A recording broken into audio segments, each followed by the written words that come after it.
Chapter 3 Lilacs and Looting. The ambient light of the dining room in the Solire household was a welcome change from the white, hospital-like feel of the CIA's underground office. At the dark oak table sat Louis, David, and Sarah. Opposite them sat Louis and David's parents, and Sarah's aunt and uncle. "So," Louis started, "you're spies, or something close." "Agents, yeah," Clark answered. "I know that you guys are upset we didn't tell you, but I know you understand why we had to keep it a secret." The rest of the agents nodded. "We're not upset," Louis sighed. "I don't even think I'm disappointed. You're right, we understand why you did what you did." David nodded in agreement, but Sarah stared silently at the table. "I think we all just need some time. A lot happened today, and we just need some time." David's fingers tapped lightly on the table's surface, pondering. Was what Jameson said really true? Do we really just go back to our old lives? "Yeah," Mark answered. "I mean, you guys just finished all your online courses, so you could go get jobs, have lives." Easier said than done. "You're not wrong about that. And we'd be concerned if it was easy for you." Mark nodded, and Isabel put her arm around their niece. "We know it's never going to be the same, and we wouldn't even try to make it seem that way. But we'll give everything to make sure you have the best life we can give you. You can stay here with us as long as you'd like." Sarah sniffled, wiping her eyes. "I know, Uncle Mark. I love you guys a lot. I really am glad that you guys are here for me. Sarah rose from her chair and headed for the door. I need to go for a walk." Louis watched her leave, feeling a slight pull. He felt his brother nudge him and turned back towards the table, making eye contact with his dad. "Buddy, this is the part where you follow the girl." Mark murmured in agreement, managing a slight smile. "I wouldn't even know what to say." "Oh, for real? Have I taught you nothing?" You don't say anything, sweetheart. You just be there. Louis nodded, getting up and starting out the door. On a hunch, he found her next door, in Mark and Isabel's backyard. Their property was nice enough, covered in lilacs that shone in the moonlight. It was here that Sarah sat, knees to her chest, among the flowers, hair fallen over her face. Hearing Louis coming, she looked up. I don't want to talk right now. Louis sat next to her. The full moon lit up the field as both just looked down at the ground, silently plucking the lilacs and tossing them forward. Louis had a handful and threw them high just as the wind picked up, catching the petals and carrying them on its stream. The night looks really good this way, without the blue smoke blocking everything. Almost like nothing even happened.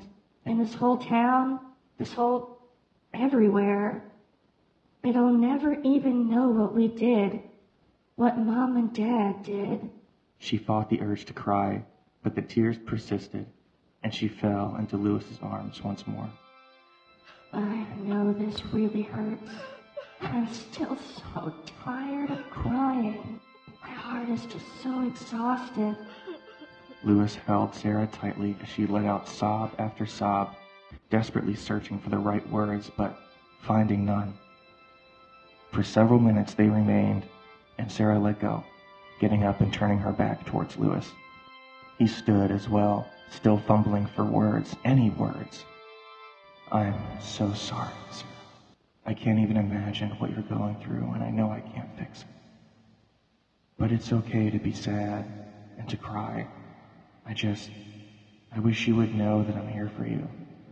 No matter what, I will be. I promise." Sarah turned and faced her friend, smiling wistfully. I guess you forgot I could hear you. "I'm sorry. I was trying to be quiet, but this link thing is still super new. The young man stopped and sat back down. Sarah sat next to him, her hand only a couple inches away from his own. No, you were quiet for a long time. I think I'm okay to talk now. For a little while, anyway. Sarah watched the wind ruffle Lewis's hair and turned closer. I actually should be the one apologizing, Lewis. What? What in the world do you need to apologize to me for? David and Stan told me what you did. That you electrocuted yourself to bring me back. And then I heard you thinking about it on the way home. When you were wondering if that was how we could hear each other's thoughts. You could have died doing that. But they said you didn't even hesitate. Her fingers grasped Lewis's hand and squeezed.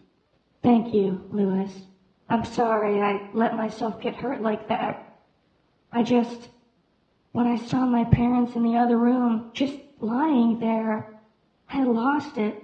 Just crying, and I inhaled the gas before you could give me the antidote.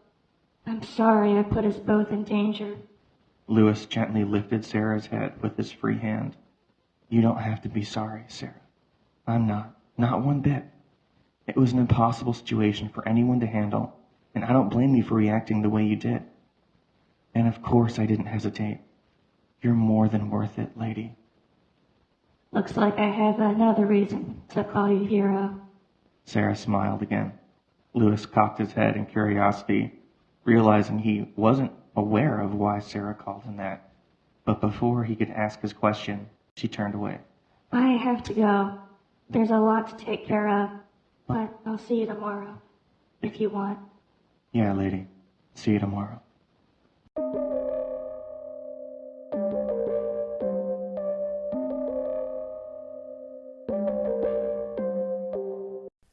We interrupt Voltage the audio drama to bring you our sponsor, Anchor. If you haven't heard about Anchor, it's the easiest way to make a podcast. It's free. There's creation tools that allow you to record and edit your podcast right from your phone or computer. Anchor will distribute your podcast for you too, so it can be heard on Spotify, Apple Podcast, Overcast, and many more. You can make money from your podcast with no minimum listenership because Anchor is the first sponsor they sign you up with. It's everything you need to make a podcast all in one place. You can download the free Anchor app or go to anchor.fm to get started. Now back to Voltage.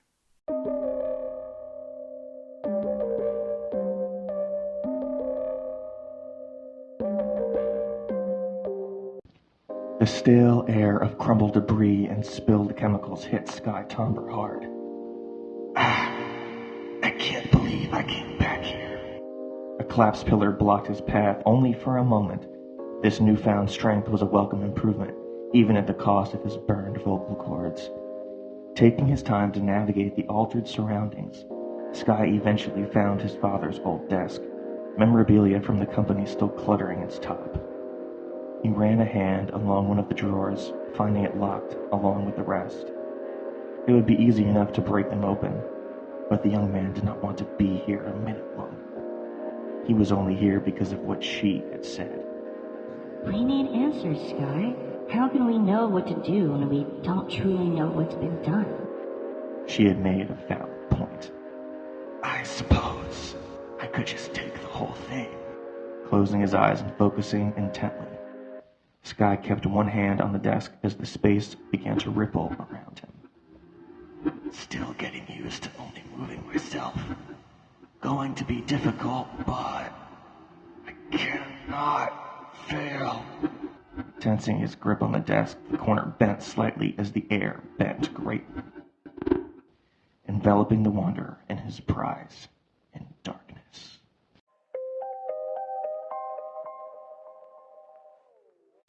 The cold air fell atop Stan Polar's blanket, the fan's blades whipping swiftly. The young chemist tossed and turned, memories from the day still playing back in his mind. After all Stan had done for the company, this was Spire's best solution? He had just stopped a contamination that one of their own people was responsible for. True, his friends had helped, and there was the whole business with the CIA being involved beforehand, but Spire had missed the point. He didn't want a payoff, no matter how lucrative. If they had actually stopped to think before they sent an email 2 hours after the incident, all they would have realized was that he wanted to work with their machines, to be in an environment where he could be himself. All he needed was his data and a project, and Stan would be content. Now, he couldn't go back to Spire and his signed for him contract prevented him from working for another chemical company. You just have to take the yearly settlements and be content, they had written. Stan frowned as he rolled over again. Maybe he couldn't work for another company, but the agreement didn't say anything about him freelancing. All he needed were the documents from his desk. He could remember the contents of them well enough, but he would need G and Tomber's notes as well, since it was a joint effort. If the CIA hasn't confiscated all of Tomber's stuff already, it would still be difficult to get in. I wouldn't even know exactly where to look in his desk. And if I got caught... Stan shook his head and pulled the blanket further over himself, letting the whirring of the fan eventually send him to sleep.